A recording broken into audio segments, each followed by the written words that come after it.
وہ سمجھے کہ وہ بس ایک رات سوئے ہیں، مگر حقیقت میں 309 سال بیت چکے تھے۔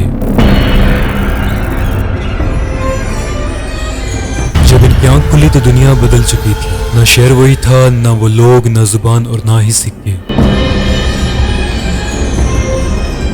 آج سے ہزاروں برس قبل روم کے شہر افسس میں ایک ظالم بادشاہ گزرا جس نے فرعون اور نمرود کی طرح خدائی کا دعویٰ کیا۔ اس کا نام دقیانوس تھا۔ دقیانوس نے اپنے ظلم و ستم اور فوجی طاقت کے بلبوتے پر بہت بڑی سلطنت حاصل کی اور اپنے لیے عالی شان محلات تعمیر کروائے۔ یہ غرور و تکبر کے ساتھ تخت پر بیٹھا اور اپنے لیے کچھ وزیر اور کچھ محافظ منتخب کیے اور پھر بڑی شان و شوکت کے ساتھ حکومت کرنے لگا۔ حکومت کا کچھ عرصہ ایسے گزرنے کے بعد یہ ظالم بادشاہ خدائی کا دعویٰ بھی کرنے لگا اور پھر اس نے اپنی رعایا میں یہ اعلان کروا دیا کہ صرف میری اطاعت و عبادت کی جائے، اور جو بھی اس کے حکم کی خلاف ورزی کرے گا یا کسی غیر خدا کی پرستش کرے گا اسے سنگین سزا دی جائے گی۔ اسی طرح کچھ سال بیت گئے، لوگ اس کے ظلم و ستم سے ڈر کر اس کی عبادت کرنے لگے۔ ایک دن یہ بادشاہ اپنے محل میں درباریوں اور کچھ وزیروں کے ساتھ بیٹھا ہوا تھا کہ ایک سپاہی باہر سے دوڑتا ہوا آیا اور اس نے کہا کہ بادشاہ سلامت، ابھی خبر ملی ہے کہ ایک لشکر ہم پر حملہ آور ہونے کے لیے تیزی سے ہماری سرحدوں کی جانب آ رہا ہے۔ یہ خبر سنتے ہی دقیانوس کے چہرے پر ہوائیاں اڑنے لگیں۔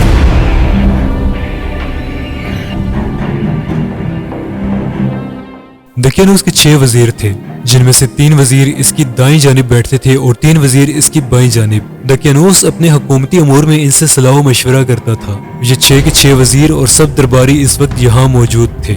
یہ سب منظر دیکھ کر دقیانوس کا ایک وزیر جس کا نام تملیخا تھا وہ سخت تعجب میں پڑ گیا کہ ابھی تو دقیانوس نے خدائی کا دعویٰ کیا تھا، اب کیا ہو گیا؟ جبکہ دقیانوس خدا ہونے کا دعویٰ کرتا ہے اور لوگوں سے کہتا ہے کہ تمام چیزیں میرے قبضے میں ہیں، لیکن وہ خود بھی تو دوسرے لوگوں کی طرح ایک عام آدمی ہے، کیونکہ وہ بھی کھانے پینے کا محتاج ہے، کبھی خوش ہوتا ہے، کبھی اداس ہوتا ہے، کبھی ڈرتا ہے، کبھی جاگتا ہے تو کبھی سوتا ہے۔ یہ سب کام خدا کے تو نہیں ہو سکتے، بلکہ یہ صفات تو خدا کے لیے نامناسب ہیں۔ وہ اسی سوچ میں کئی دن مبتلا رہا، جس کے کچھ دن بعد باقی 5 وزیر اس سے ملنے اس کے گھر آئے۔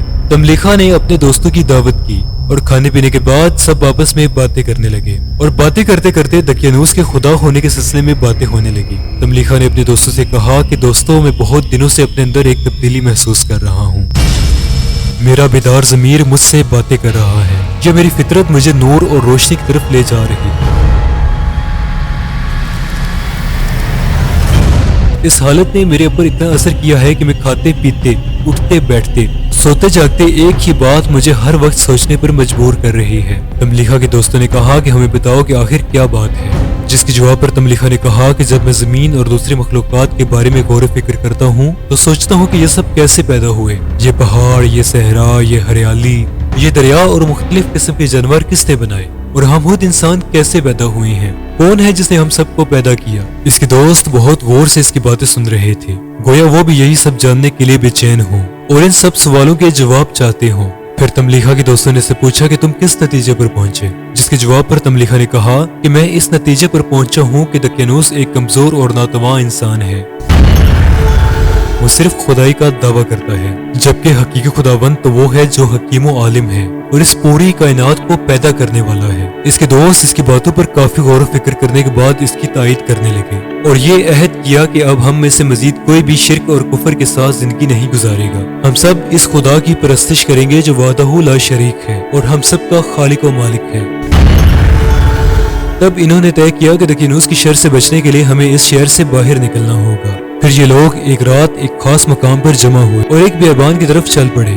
چلتے چلتے رات ڈھل گئی اور دن نکل آیا۔ چلتے چلتے مزید کچھ ہی دوری پر انہیں ایک چرواہا ملا جو کہ کچھ بھیڑ بکریوں اور اپنے ایک کتے کے ساتھ صحرا میں تھا۔ اس نے ان نوجوانوں کو کافی تھکا ہوا دیکھا تو اپنے پاس کچھ دیر آرام کرنے کی دعوت دی اور بھیڑ بکریوں کا تازہ دودھ پیش کیا۔ یہاں ان لوگوں نے کچھ دیر آرام کیا اور چرواہے کے ساتھ باتیں کرنے لگے اور چرواہے کو اپنی منزل اور مقصد کے بارے میں بتایا۔ چرواہے نے کہا کہ جب میں صحرا اور دریا، رات کی تاریکی اور دن کے اجالے کو دیکھتا ہوں تو یہی سوالات میرے ذہن میں بھی آتے ہیں کہ آخر ان سب کا خالق کون ہے، ہمیں یہ زندگی کس نے عطا کی ہے اور اس کا مقصد کیا ہے۔ گویا یہ چرواہا بھی انہی کا ہم خیال نکلا۔ چرواہے نے کہا کہ مجھے بھی اپنے ساتھ لے جاؤ اور میرے لیے تھوڑا انتظار کرو تاکہ میں یہ بھیڑ بکریاں ان کے مالکوں کے سپرد کر دوں، اس کے بعد میں بھی تمہارے ساتھ چلوں گا۔ جس کے کچھ دیر بعد وہ چرواہا واپس آیا اور ان کے ساتھ چل دیا، لیکن اس کے ساتھ ساتھ اس کا کتا بھی ان کے ساتھ چل دیا۔ انہوں نے چرواہے سے کہا کہ تم اس کتے کو یہاں ہی چھوڑ دو، یہ ہمارے لیے خطرہ پیدا کر سکتا ہے اور اس کے ذریعے دشمن ہم سے باخبر ہو سکتا ہے۔ انہوں نے بہت کوشش کی کہ کتے کو یہاں سے بھگائیں، لیکن کامیاب نہ ہو سکے۔ پھر چرواہے نے کہا کہ اسے آنے دو، ہو سکتا ہے کہ یہ ہماری حفاظت کرے، وہ مجھ سے مانوس ہے، میں اسے خاموش کروا سکتا ہوں۔ جس کے بعد وہ صحراؤں اور پہاڑوں سے دن رات گزرنے کے بعد ایک غار کے پاس جا پہنچے۔ یہ غار بہت بڑی تھی، اس کا دروازہ اس طرح کا تھا کہ سورج جب طلوع ہوتا تھا تو سورج کی روشنی سیدھی اس کے اندر جاتی تھی، اور جب سورج غروب ہوتا تھا تب بھی اس غار میں ایک بار ضرور چمکتا تھا۔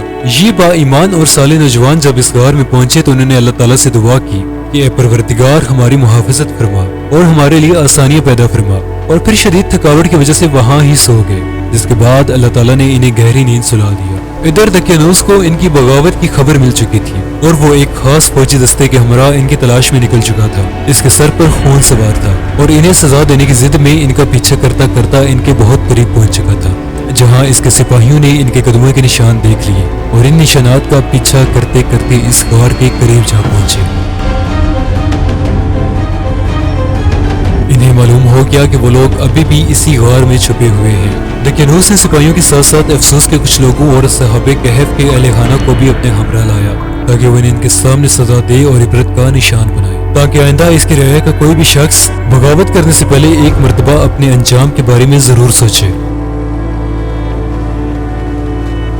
دقیانوس نے اپنے سپاہیوں کو بھیجا کہ ان لوگوں کو باہر لے کر آؤ اور میرے سامنے پیش کرو، لیکن جب اس کے سپاہی غار کے اندر گئے تو انہیں ایک روشنی دکھائی دی جو کہ بال یقین نور الہی کا ایک چھوٹا سا حصہ تھا، جسے دیکھ کر اس کے سپاہیوں کی آنکھیں جلنے لگی اور ان پر کپ کپی طاری ہو گئی۔ وہ غار سے باہر آ کر گرے اور یہ منظر دیکھ کر سب حیران ہو گئے۔ پھر دقیانوس بادشاہ نے خود غار کے اندر جانے کا ارادہ کیا اور پھر اس کا بھی یہی انجام ہوا اور وہ ان تک نہ پہنچ سکا۔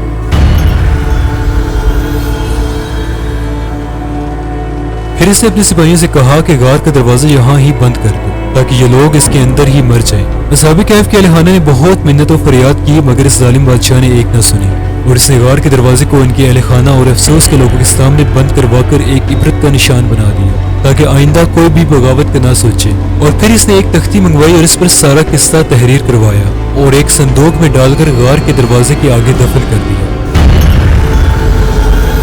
اصحاب کہف جب بیدار ہوئے تو انہوں نے ایک دوسرے سے پوچھا کہ ہم کتنی دیر سے سوئے ہوئے ہیں۔ ان میں سے کچھ نے کہا کہ ایک دن اور کچھ نے کہا کہ ایک دن یا اس کا آدھا حصہ۔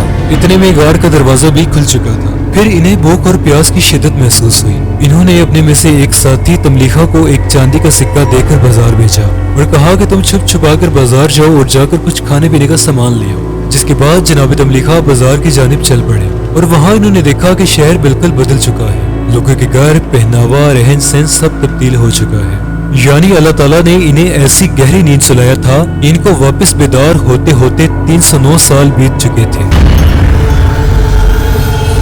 جس سے یہ لوگ بالکل بے خبر تھے۔ خیر اس سب کو نظر انداز کرتے ہوئے جناب تملیحہ ایک دکان پر جا پہنچے اور وہاں انہوں نے دکاندار سے کچھ کھانے پینے کا سامان خریدنے کے بعد چاندی کا سکہ پیش کیا۔ یہ سکہ دیکھ کر دکاندار جناب تملیحہ کو حیرت سے دیکھنے لگا اور کہا کہ کیا تمہارے ہاتھ کوئی خزانہ لگا ہے؟ یہ سننے کے بعد جناب تملیحہ نے کہا کہ نہیں بھائی، یہی سکہ تو چلتا ہے ہمارے شہر میں۔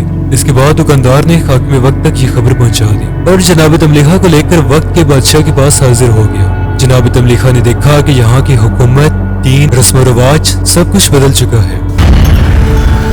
بادشاہ نے پوچھا تو انہوں نے بتایا کہ میرا نام تملیحہ ہے اور میں اسی شہر کا باشندہ ہوں اور میرا گھر بھی اسی شہر میں ہے۔ بادشاہ نے کہا کہ چلو پھر ہمیں اپنے گھر لے چلو۔ پھر یہ تمام لوگ جناب تملیحہ کے ہمراہ ان کے گھر چلے گئے۔ جناب تملیحہ نے محسوس کیا کہ ان کے گھر میں کافی تبدیلیاں ہو چکی ہیں۔ جب ان کے گھر دستک دی گئی تو ایک عمر رسیدہ بزرگ نے دروازہ کھولا۔ جناب تملیحہ یہ سب دیکھنے کے بعد کافی ذہنی الجھن کا شکار ہوئے اور اپنا تمام تر واقعہ حاکم وقت کو بتا دیا، جس کے بعد اس عمر رسیدہ بزرگ نے بھی اس بات کی تائید کی اور کہا کہ بے شک آپ میرے دادا تملیحہ ہیں جو کہ 309 سال پہلے کچھ ساتھیوں کے ہمراہ دقیانوس سے بغاوت کر کے شہر چھوڑ گئے تھے اور دقیانوس نے انہیں ایک غار میں بند کروا دیا تھا۔ یہ سب سننے کے بعد بادشاہ نے ان سے باقی ساتھیوں کا پوچھا تو انہوں نے کہا کہ وہ سب غار میں موجود ہیں اور میرے لوٹنے کا انتظار کر رہے ہیں۔ سب حیران تھے کہ آخر ایسا کیسے ہو سکتا ہے کہ یہ لوگ 300 سال سے ایک بند غار میں زندہ ہیں۔ بادشاہ نے کہا کہ ہمیں اپنے باقی ساتھیوں کے پاس لے چلو، جس کے بعد وہ تمام لوگ غار کی جانب چل دیے۔ جناب تملیخا نے بادشاہ سے کہا کہ میری گزارش ہے کہ آپ لوگ غار سے تھوڑا پیچھے رک جائیں، میں اپنے ساتھیوں کو اس بات کی خبر دوں کہ دقیانوس کے زمانے کو گزرے 309 سال بیت چکے ہیں اور یہ طور حکومت پرستش خداوند یکتا کا ہے۔ جب جناب تملیخا غار میں پہنچے اور اپنے ساتھیوں کو ان تمام تر حالات سے آگاہ کیا تو ان کے ساتھی یہ تمام حالات جان کر حیران رہ گئے اور اللہ تعالیٰ کا شکر ادا کرنے لگے اور اللہ تعالیٰ سے دعا کی کہ ہمیں مزید اس دنیا میں نہیں رہنا، اے پروردگار ہمیں اپنے پناہ میں لے لے۔ اللہ تعالیٰ نے ان کی دعا قبول فرمائی اور ان کی روحیں وہاں ہی قبض کر لی، جس کے بعد وہ لوگ گہری نیند سو گئے۔ اور جب امام مہدی علیہ السلام کا ظہور ہوگا تو یہ لوگ واپس بیدار ہو کر امام کے لشکر میں شامل ہو جائیں گے۔ اس کے بعد اس غار کا دروازہ خود بخود بند ہو گیا۔ بادشاہ نے وہی تختی دیکھی جو دقیانوس نے عبرت کے لیے سارا ماجرا لکھوا کر غار کے دروازے کے نیچے دفن کر دی تھی۔ اگر ہماری آج کی ویڈیو آپ کو پسند آئی ہو تو لائک اور شیئر ضرور کریں اور مزید ایسی ویڈیوز دیکھنے کے لیے ہمارا چینل سبسکرائب کریں۔